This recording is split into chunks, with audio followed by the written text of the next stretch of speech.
மட்டக்களப்பு மாவட்டத்திலே பாலமீன்மடு கிராமத்திலே வெள்ளத்தால் பாதிக்கப்பட்ட மக்களுக்கு நிவாரணம் வழங்கப்படாதது சம்பந்தமானது. மட்டக்களப்பு மாவட்டத்திலே பாலமீன்மடு என்கின்ற கிராமம் சிறிய வெள்ளத்தாலும் பாதிக்கப்படுகின்ற ஒரு கிராமம். இந்த கிராமமானது உன்னிச்ச குளத்திலிருந்து வருகின்ற தண்ணியாக இருக்கட்டும், அம்பாறையிலிருந்து வருகின்ற தண்ணியாக இருக்கட்டும், இந்த பாலமீன்மடுவின் ஊடாகத்தான் கடலுக்குள் இந்த வெள்ளமானது செல்கின்றது. சிறிய வெள்ளத்திலே பாதிக்கப்படுகின்ற இந்த பாலமீன்மடு கிராமம் இந்த பெரும் வெள்ளத்திலே பாரிய அனர்த்தத்தை சந்தித்து அந்த பாலமீன்மடுவிலே 410 குடும்பங்கள் இருக்கின்றன.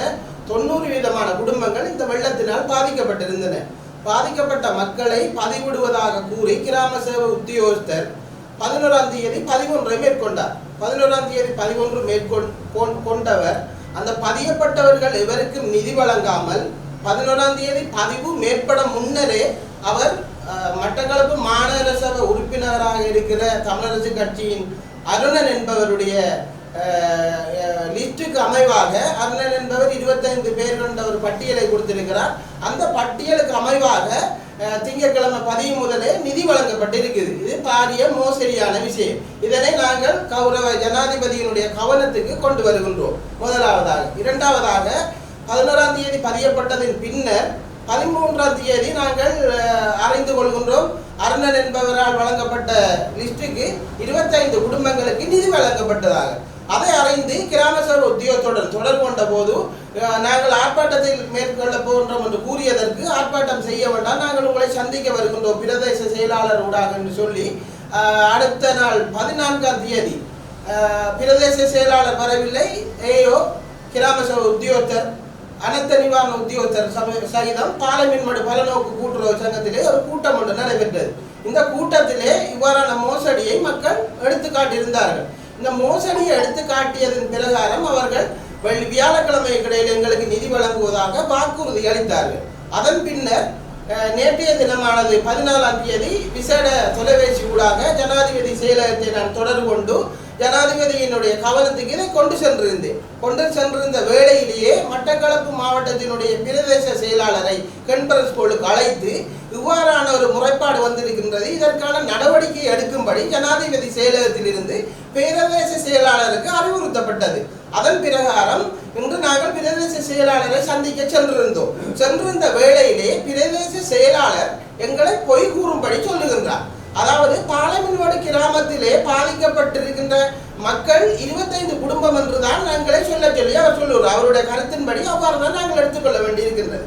அவர் கேட்கின்றார், பாளையமடு 310 குடும்பம் இருந்தால் அந்த 310 குடும்பங்களுக்கும் நாங்கள் எவ்வாறு நிதிகளை வழங்குவது, இந்த நிதி எங்கிருந்து வருவது என்று எங்களிடத்திலே கேட்கின்றார். ஜனாதிபதி சொல்கின்றார், பாதிக்கப்பட்ட ஒருவர் கூட விடுபடக்கூடாது, முறையின்படி பாதிக்கப்பட்ட மக்களுக்கு உரிய முறையிலே நிதியை வழங்குங்கள், போதிய அளவு நிதி இருக்கு என்று சொல்லி எங்களுடைய கௌரவ ஜனாதிபதி அனுரகுமார் திசாநாயக்கா சொல்கின்றார். ஜனாதிபதி சொல்வது ஒன்று, இங்கு நடப்பது ஒன்று.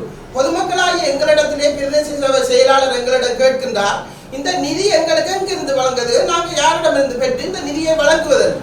அப்போதையாகி நான் கேட்டிருந்தேன், அது 25 குடும்பங்களும் முகாமிலே இருந்ததனால் தான் அவர்களுக்கு வழங்கப்பட்டதாக கூறியிருந்தார். அப்படியாகி நான் கேட்டிருந்தேன், ஜனாதிபதியினுடைய சுற்றறிக்கையிலே அவ்வாறு இருக்கின்றதா, முகாமில் தங்கப்பட்டவர்களுக்கு மாத்திரம்தான் 25,000 வழங்குங்கள் என்று ஜனாதிபதியினுடைய சுற்றறிக்கை இருக்கின்றதா என்று கேட்டதற்கு அவர் அதற்கு பதில் தரவில்லை, சரியான பதில் தரவில்லை. அதன் பின்னர் நான் கேட்டேன், முகாமில் இருந்தவர்களுக்கு மட்டும்தான் இந்த நிதி வழங்கப்பட்டது, அவர்களுக்கு மட்டும்தான் வழங்கப்படும் என்று நீங்கள் கூறுவதாயின் எழுத்து மூலம் எங்களுக்கு ஒரு ஆவணத்தை தர சொல்லி கேட்டிருந்தேன். அதையும் தர மறுத்து விட்டார். நாங்கள் சென்ற போது எங்களோடு ஒரு பிரதேச செயலாளர் என்ற ரீதியில் அவர் நடந்து கொள்ளவில்லை. எங்களை வன்மையாக தாக்கி அவர் பேச முற்பட்டார். அது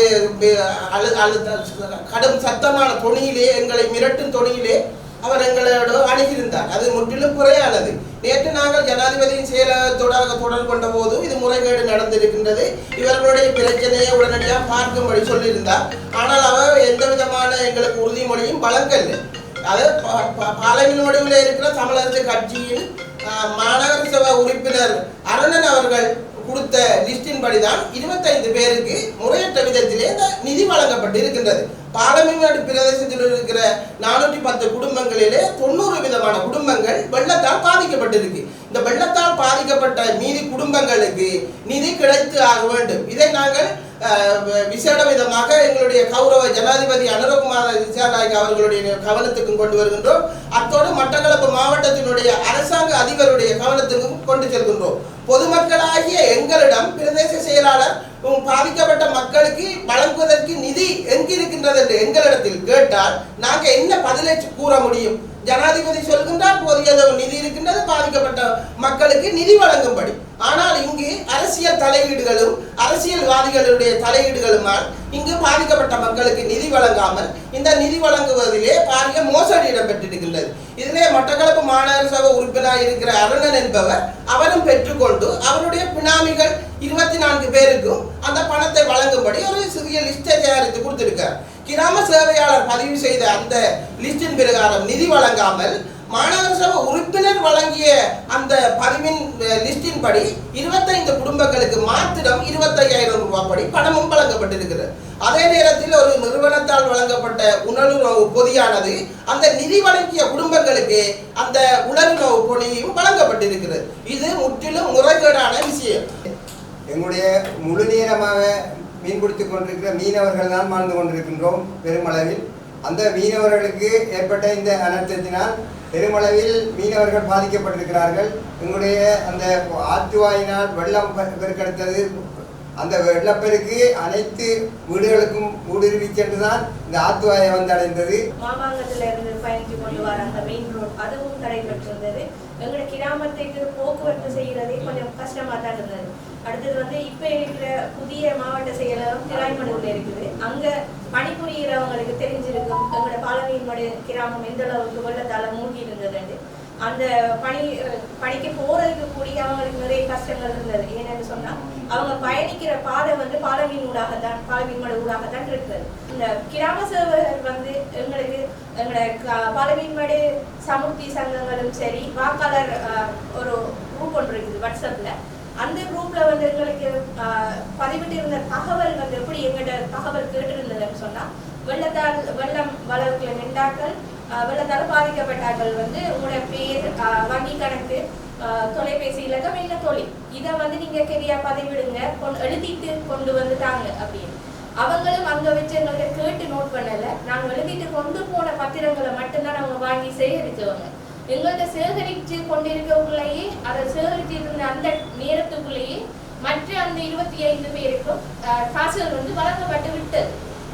இதையும் வழங்கி போட்டு அவங்க சொல்லியிருக்கிறாங்க, வெளியில் ஒருவருக்கும் சொல்லாதீங்க, ரகசியமா வச்சுக்கொள்ளுங்க அப்படின்னு சொல்லி அந்த தகவலையும் வெளியிட வேணாம்னு சொல்லி அடுத்தது அவங்கள ஒரு கள்ளத்தனமான ஒரு விஷயங்களாக எங்கட கிராமத்து மக்களையே எங்கட கிராமத்து மக்களுக்கு எதிராக திருப்பி இருக்கிறாங்க.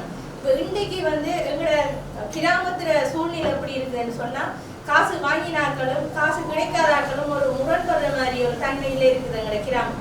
இது சும்மா இது நடக்கல. எங்களோட கிராமத்துக்குள்ளேயே நாங்க அடிச்சு கொள்ளல. இது வேற இருக்கிற சரியான ஒழுங்கான நடவடிக்கைகள் இல்லாததாலதான் எங்களோட கிராமம் இன்றைக்கு அடிப்படை சண்டைக்கு முரண்பாடுகள்ல இருக்குது. இப்ப என்னன்னு சொன்னா, எங்களுக்கு இன்னொரு விஷயத்த பிரதேச செயலாளர் சொல்லியிருந்தாங்க. பாலமீன் மடுவுல இப்படி ஒரு போராட்டம், இப்படி ஒரு மீட்டிங் மீடியாவுக்கு நீங்க போனீங்க, ஏன் நீங்க மீடியாவுக்கு போனீங்கன்ற ஒரு கேள்வி எங்கள்கிட்ட வச்சிருந்தாங்க. கிராம சேவையர் அவர் இருந்தா நீங்க அடுத்த கட்ட பிரதேச செயலகத்துக்கு வந்திருக்கணும், நீங்க எப்படி மீடியாவுக்கு போகலாம்னு சொல்லி எங்கள்கிட்ட கேட்டிருந்தாங்க.